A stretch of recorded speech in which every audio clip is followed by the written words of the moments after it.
is in reference to one of the three capital H's that describes Ireland's current problems. Of course, it's strange how the capital H describes Ireland's three most severe problems and serious issues across the country. Yes, Fianna Fáil and Fine Gael talk about doing something about them between elections. That's only an election stunt. And the sooner Irish citizens realise that, the better. Let's do this video on housing. Promises again, but nothing ever, fuck all ever delivered. It's time for the government to get radical on housing solutions or get off the stage altogether. And who's been Ireland's longest government? Political parties in the Irish government, Fianna Fáil and Fine Gael. But folks, the suspicion that's attached to uncounted votes exiting polling stations, it's time every citizen done something about that. Because after 92 years in existence, Fianna Fáil and Fine Gael have been sold out behind citizens' backs to the EU, the WEF, the UN and the WHO. Lads and lassies, if Ireland is to get any better, there is one way of decreasing the amount of Fianna Fáil, Fine Gael individuals involved in Irish politics, which is doing something about the suspicious act attached to uncounted votes exiting polling stations. Ireland's three most serious issues begin with a capital H. Health, happiness, health, housing, and homelessness. What's been done about them? Well, you were always told there's something being done about them pre-elections, but after elections, it's a different story. Government failure in housing is not an option, but it looks like it is an inevitability, having missed house building targets and witnessed the crisis grow. The two main government parties still found themselves in power after the last election and after multiple other elections, guys. But the question is, are we even a legal member of the EU or any other international body due to the suspicious act of uncounted votes exiting polling stations? That's one for us to think about. The two main government parties still found themselves in power after the last election. As the coalition gears up to announce its new housing plan, its third in 9 years, the omens are not looking good.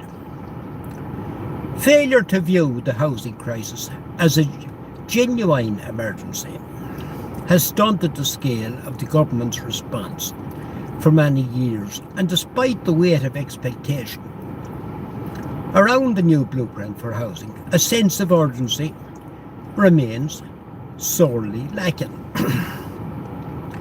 The blueprint was promised when the government was formed in January. Then it moved to July. Further slippage saw the announcement kicked to after the summer recess. It is now November, and Housing Minister James Browne said it will be published next week, or maybe the week after.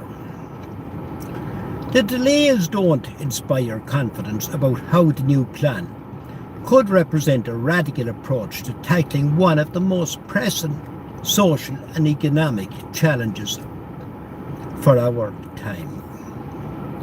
Simon Coveney's 2016 plan, when he was housing minister, was called Rebuilding Ireland.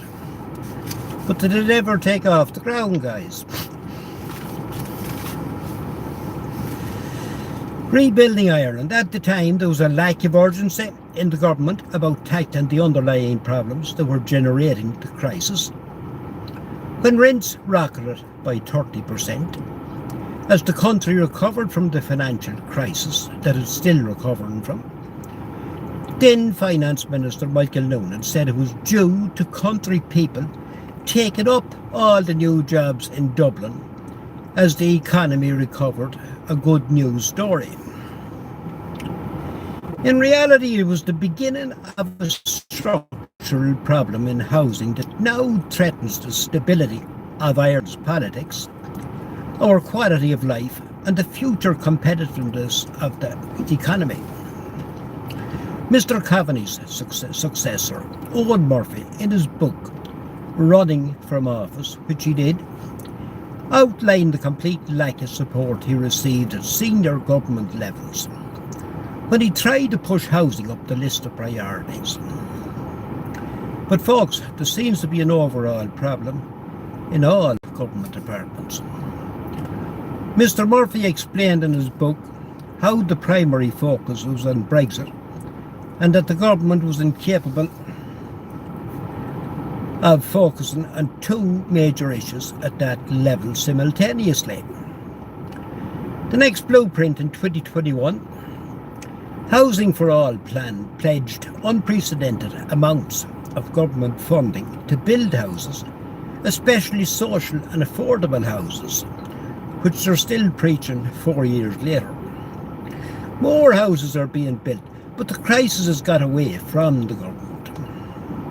If they even are a government, folks, because the EU, the UN, the WEF, the WHO seems to be governing this country. We cannot seem to use state lands properly. Half of the 12,000 houses that could be built on NAMA land will probably not be built because of planning, zoning, infrastructure and other complications. A 700-page planning act is widely seen in the industry as tinkering with the issues. Employment in construction has rocketed, but we still have 70,000 fewer employees in the sector than we had during the construction boom, when the country did build enough properties. Though many of them were the wrong type in the wrong places, attracting more construction workers back to Ireland would require someone to house them, of course, because the population is rising weekly. But there's no houses to nearly accommodate them. How are Ireland's youth ever to get on the property ladder? There's only one way out of it: if they go abroad, stick their head to the grinding stone for a couple of years, accumulate a few pounds, and then come back and maybe try and buy something. The developers, the politicians, are laughing at Ireland's population for being so naive and gullible. Employment in construction has rocketed, but we still have 70,000 fewer employees in the sector than we had during the boom. When the country did build enough properties, though many of them were the wrong type, in the wrong places, attracting more construction workers back to Ireland would require somewhere to accommodate them. This means thinking radically on incentives and short-term housing solutions. Some measures taken by the government have helped, but they always come as tweaks within existing frameworks of doing things. Rights associated with proper ownership in Ireland are valued, but have never been seriously questioned despite the emergency nature of our housing crisis. A vacant site levy was announced, but it had too many workarounds. Early government tax incentives delivered too much to investment funds after the crash, resulting in a backlash that drove many of them away. Ireland, we have too many small building contractors and developers. The two big developers, Cairn Homes and Glenveagh Homes, account for 15% of output in Ireland's house building market. The top 10 builders in 2023 accounted for 32% of total housing commencements. In the UK, the top 10 accounts for 42%. This reflects how few large house builders we have. If they are big, they can operate more efficiently, get better economies of scale, and find it easier to raise finance.